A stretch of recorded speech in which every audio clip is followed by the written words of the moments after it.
Hello, we are on the road. It's 10:22. We've been on the road for about 2 hours now. We are headed to Massachusetts. By we, I mean myself and Isabella here, killing the driving game.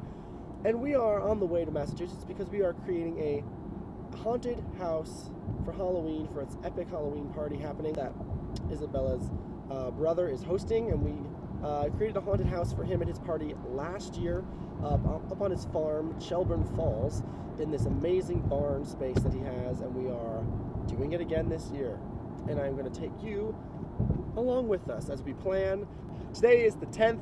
This is our first trip up to the farm, and over the next 19 days, the party's on the 29th, we're just going to make everything happen. Anything to say for yourself, Isabella? I'm excited that you're here and you guys are about to see some beautiful views because the trees are changing and it's fucking insane. Show them some views! And this is the part where I cut in the views.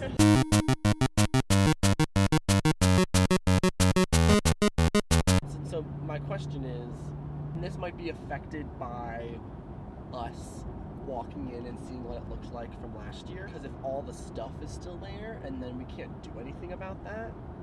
What do you mean all the stuff? Like if all the walls are there. All the walls are there. Yeah. So if all the walls are there, I think the number one question, do we want the same exact type of experience? I think we say no, right? And so if last year was you walked through kind of something more linear, and we don't want to do that. Question number two is, do we want to change the architecture of the barn from our adjustment of the architecture? I think that answer is based on whether or not some of the walls they're put up with screws or nails. If shit's with nails, we're done. If it's not a linear experience and we can have them enter from either downstairs or upstairs and then bring them into an area like that, theoretically they get taken to go see other parts instead of just self-guiding the entire time, like they can have a guide.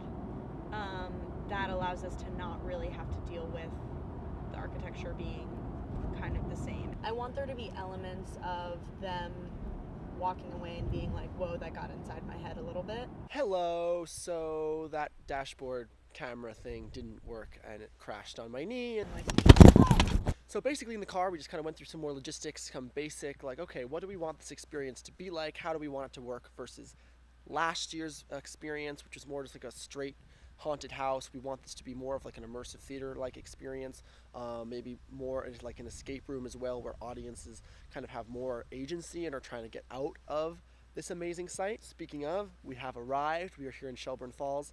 Look at this amazing barn. This awesome hayloft.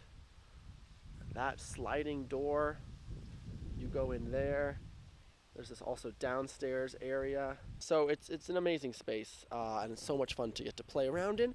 I'll take you for a little tour. I think nothing has been touched since last year. So I honestly think there's like a monster inside. I'm very nervous about it. We're going in. We don't have the key, so we're going in the back. Oh God, I honestly think there's gonna be a monster. Still bloodstains on the ladder here. Okay, good. Everything is not touched. I knew it! Okay, if you're a monster, go away. Exactly how we organized it. Like, look, there's a saw left here. Oh my God, this is this great table we used. Here, like literally, here are all our materials. That's hilarious. Look from this way, this great space. So we put a giant like hay maze in this area last year and made it all kind of black out. We didn't use this up deck, so we definitely want to use it this year. What's this? Bat poop. Okay, good to know. Yes, it's good. Wow, it absorbs light in here so intensely, like this flashlight is just not enough. And then we have this crazy room that we had Isabella was crucified on. It was amazing. We had someone last year do a jump scare. Then we had another great room in here with a water bucket with a girl singing. It was great. And then you walk through this hallway here. And then this is actually a fake wall, meaning, well, there was someone in the wall, and so they would like slam a chain against you. It was pretty scary. And so here's another great room. We had some fun in here. I'll show the picture here of this room. It looks awesome with the black light. And then this was, oh my God, the Still here. still here. Amazing. Thank God. And this is that final kind of upstairs room. And they'd come down. So we have 2 hours. So what do we want to do?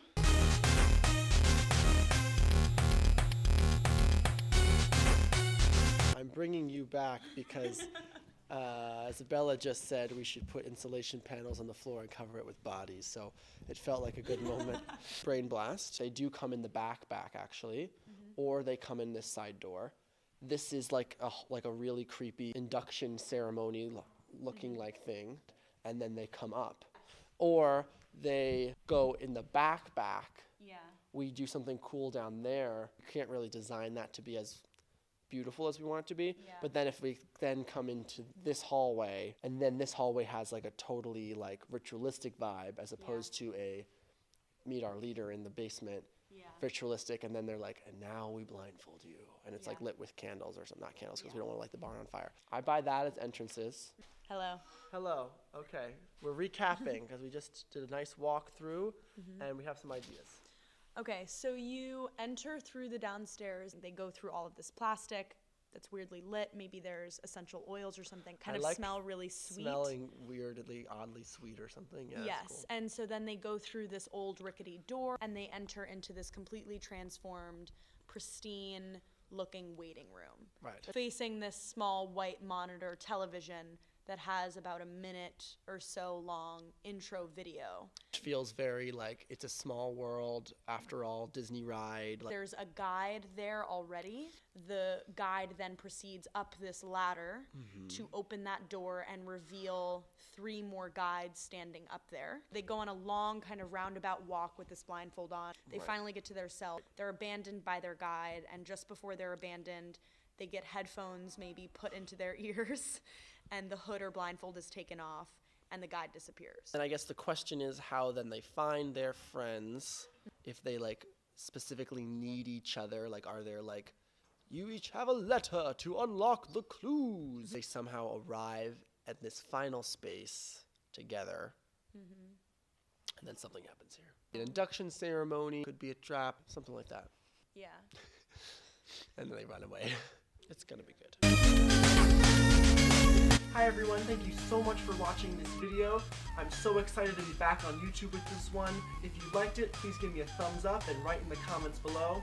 This is just part 1 of a 3-part series on the haunted house. So if you're new here, be sure to subscribe, and I've got a lot of new videos coming your way. Alright, see you very soon.